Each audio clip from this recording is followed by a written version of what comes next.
Hi, welcome back to my channel. I'm Cassie Villela. I'm a realtor, property manager, and investor here in San Antonio, Texas. And on my channel, we talk about all things real estate, from investing to home and garden tips. So if that's your cup of tea, please remember to like this video and subscribe. Today, we are going to be talking about something I get a lot of questions on, and that is A.D.Us in San Antonio. So A.D.U stands for Accessory Dwelling Unit. And basically that means an additional living space on your property. So you have a single family home, and maybe in the backyard, there is another small building where there's a living quarters. So we almost never call them A.D.Us in day-to-day conversation. We usually call them things like mother-in-law suite, or apartment, or cottage, extra living quarters, things like that. Now, if you're not from San Antonio, if you're from other areas, you may not realize that here in San Antonio, one of the most common names is a casita, which is Spanish for like small house. And so it's perfect. So a lot of times in San Antonio listings, it will call this A.D.U a casita. And just fun fact, that's also what my Mexican in-laws call me, is casita, because my name is Cassie. And that actually means almost in Spanish, which is not quite as good as little house, I guess. But anyway, casita is what you want to put in the search term if you're looking for an A.D.U in San Antonio. I have all these questions about A.D.Us. People are constantly asking me. And so I decided, okay, I'm going to do a deep dive video into this. And so I spent all day today reading code, basically code and meeting minutes and all of this stuff. And so I'm going to summarize the current code requirements for A.D.Us in San Antonio. So the first one, and I think the main limitation on A.D.Us, is occupancy. Now, the current code says that the owner must occupy the property. So you may either occupy the principal house, so like the main home on the property. The owner can either occupy that or the A.D.U and rent out the main house. So you can occupy either one, but the owner has to live on the property. And so, if you're an out-of-state investor, then right now with the current code, this is not an investment strategy that is going to apply to you. But keep tuned, because we might be looking at some changes to that code in the future. But right now we're going to talk about current code. I did find it interesting that if you apply for a permit for an A.D.U, you have to record a covenant with the county clerk that would allow future buyers to know that there's this limitation on occupancy rules. So that is kind of interesting. Not difficult or anything. It's just something that you have to do. The second qualification for A.D.Us is the size. So they have to be between 300 and 800 square feet. And then they also cannot be larger than 40% of the main structure. Okay, so if your main structure is let's say it's a small 1,000 square foot house, your A.D.U cannot be larger than 400 square feet. So that is a limiting factor on that. Also, you cannot build more than one bedroom in the A.D.U, and there is a maximum of 3 occupants. So no more than 3 people can live in that A.D.U, which would make sense if you only have one bedroom, I guess. The style is what you would expect. It needs to match the main house, so you need to have a similar roof pitch and materials, window proportions, etc. That obviously makes sense. Another limiting factor to investors on A.D.Us right now is the fact that the utilities have to be tied in to the main home utilities. So if you were going to build an A.D.U and rent it out, your tenants would not have their own electric bill and their own water bill. That would be tied into the house. So it's not impossible, and there definitely are services that can sub-meter that, but that's something to keep in mind. You're probably going to end up renting it out, like all bills included, if you're renting out the A.D.U. And then lot rules, you have to have a setback of 5 feet.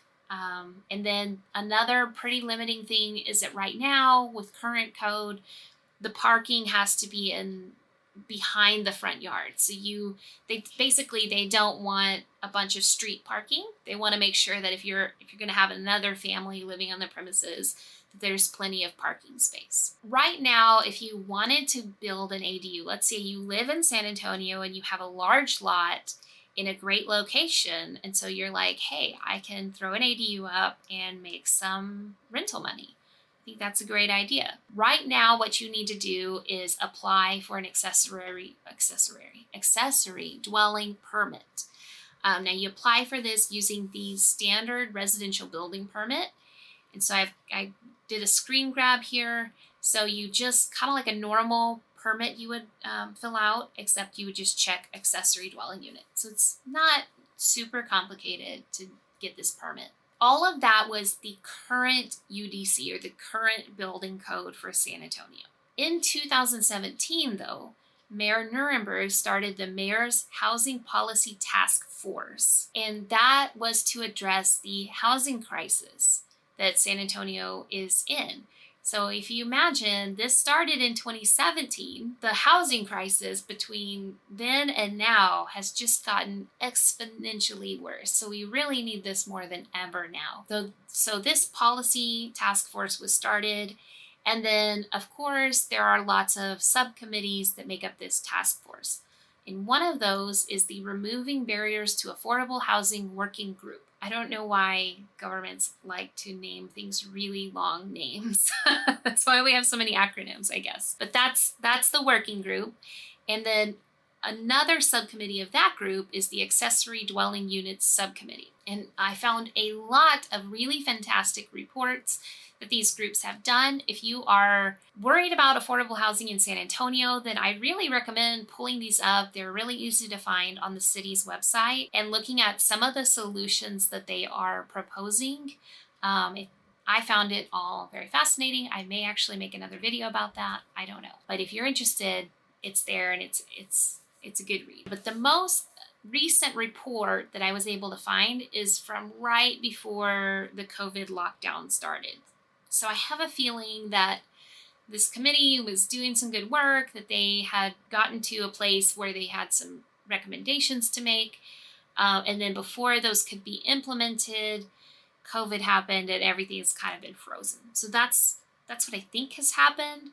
I am trying to pester the people on the committee and the city to find out.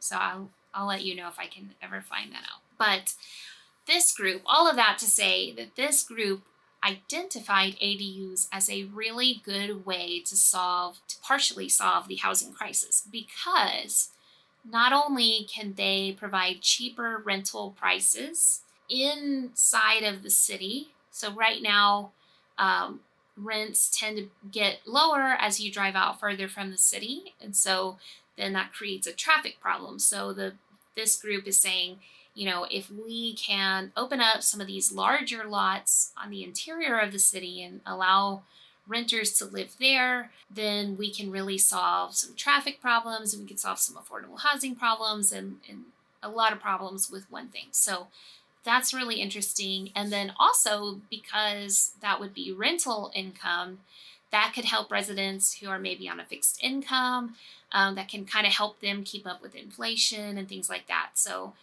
definitely good things all around. And so they proposed changes to the Unified Development Code, which is our building code. A lot of changes to the ADU policies, and actually just getting rid of a lot of the regulations surrounding them.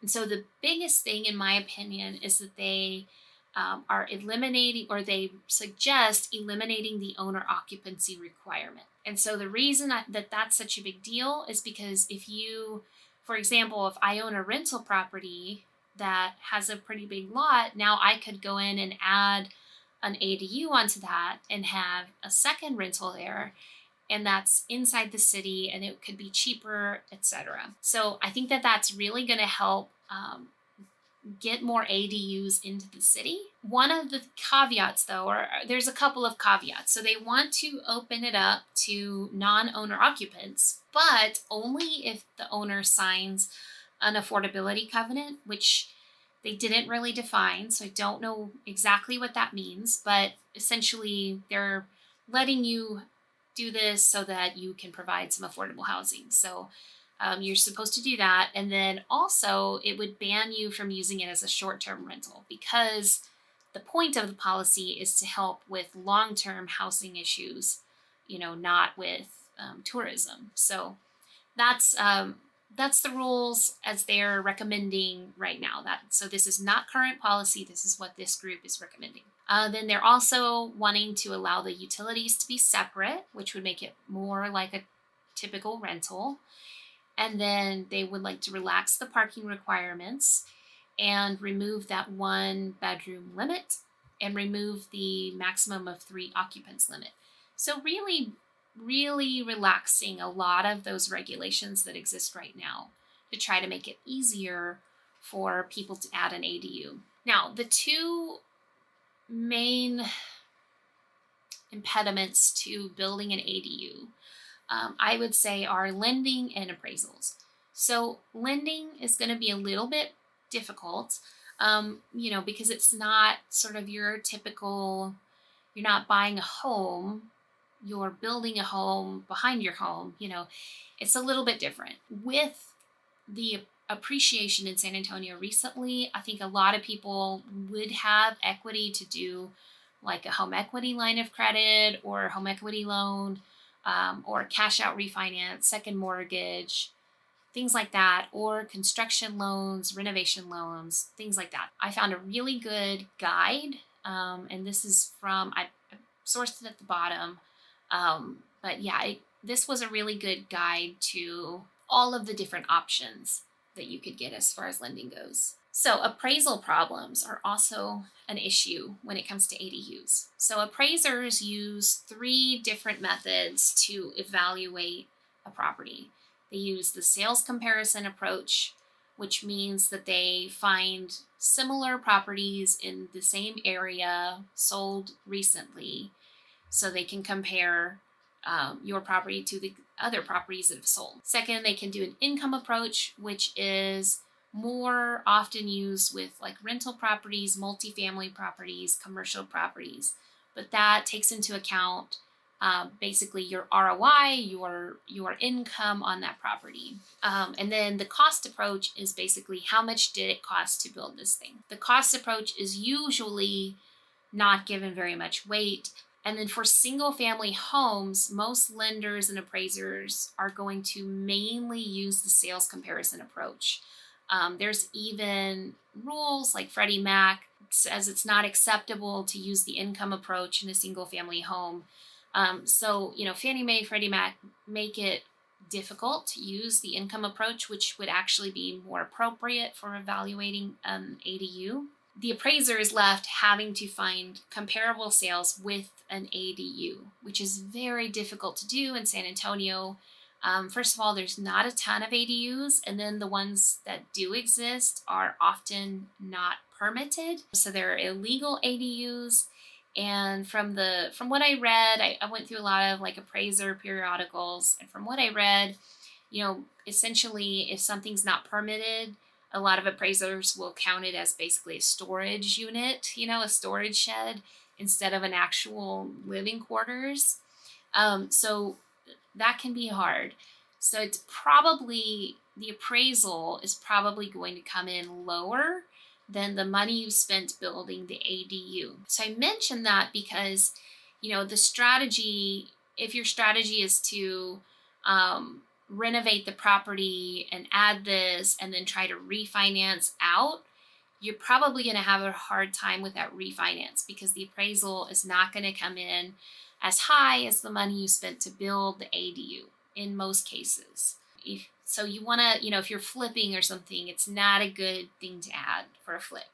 It's a good thing to add if you already own the property and you're trying to add rental income and you're planning to hold it for a long time, then this makes sense.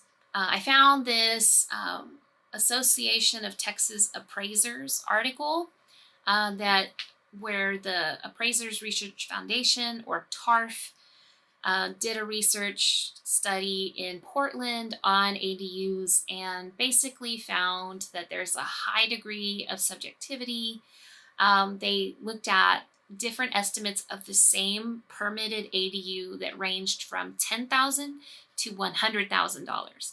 So different appraisers valued it wildly all over the place. Fannie Mae guidelines basically say that ADUs are likely to be illegal and may or perhaps should be given insignificant or incidental contributory value. So basically, don't count the ADU as living space. Appraisers are generally going to be really conservative with these, even if it's a legal ADU. The value is they're just going to go lower. And I looked up the forums on Bigger Pockets, which is a great place to go if you have any questions about real estate. And from what I read, most people who had a property with an ADU appraised were complaining that the appraisal came in way under value. So, that's anecdotal. I don't have that data. But you can find that pretty much if you look anywhere. That's what people are saying about appraisals and ADUs. So all of that is just to say, if you're going to hold onto the property and you're going to get your money back from renting it out each month and getting that ROI that way, then I think it could be a really great investment. I think it could really be helpful. Otherwise, like if you're going to sell the property soon, you're probably not going to get the money out of it. So really consider, okay, what is my exit strategy with this property? If you live in San Antonio and you've lived on that property for years and you're like never leaving, I'm going to die in this house, I think an ADU in the backyard would be a great rental income source like that.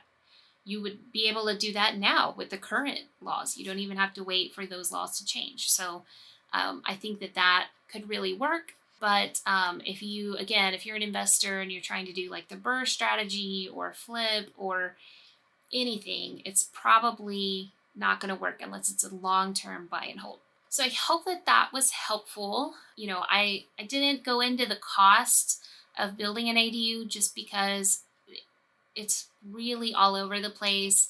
There are prefabricated, little tiny homes you could add on, or you could have something built. You could go like a metal building or wooden building, and the cost of wood is kind of like fluctuating all over the place. So it's really going to vary a lot. I would just recommend always get it permitted correctly, because so many times when I'm showing a home, it'll have, an ADU or a casita, but it wasn't permitted, it wasn't done well, and it's not gonna appraise well. It's just not gonna go well. In fact, every time I've put something under contract that had that, it's ended up falling out of contract because of the inspection. Usually the inspector comes back with like, that's basically like a shed. Like there's no value in that, or the appraisal or something like that. So, just be really careful, know what you're doing, have a plan, get permitted, get a good contractor, get a great idea of what it's going to rent for, all of that. Make sure you go in with all of the information. If you have built an ADU or you have any questions or additional comments, then please definitely leave a comment down below. Yeah, I would love to learn more about this, and if I've left anything out or anything like that, then please definitely let me know. Otherwise, if this was helpful, again, remember to like and subscribe. That helps a lot, and I really appreciate you watching to the end. Have a good day.